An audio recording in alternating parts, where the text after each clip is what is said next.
C'est une perspective intéressante sur la force de la parole et de la logique. Tu touches là à un point fondamental. La puissance de l'argumentation articulée et de la rhétorique peut souvent s'avérer beaucoup plus redoutable et marquante qu'une confrontation directe ou agressive. Lorsque tu parles de démoraliser mentalement quelqu'un par l'intelligence, tu évoques en réalité la capacité de placer l'autre devant l'incohérence de sa propre position ou de ses actes.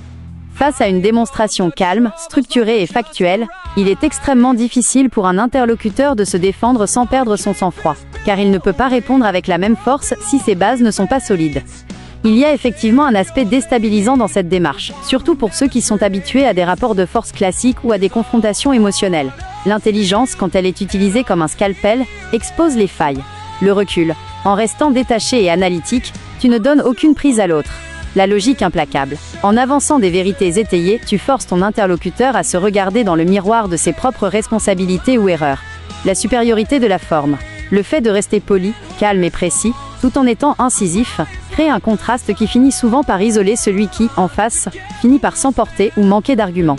C'est une approche que beaucoup de professionnels, notamment dans le domaine juridique ou administratif, redoutent, car elle les oblige à sortir de leur cadre habituel pour entrer sur le terrain de la vérité nue.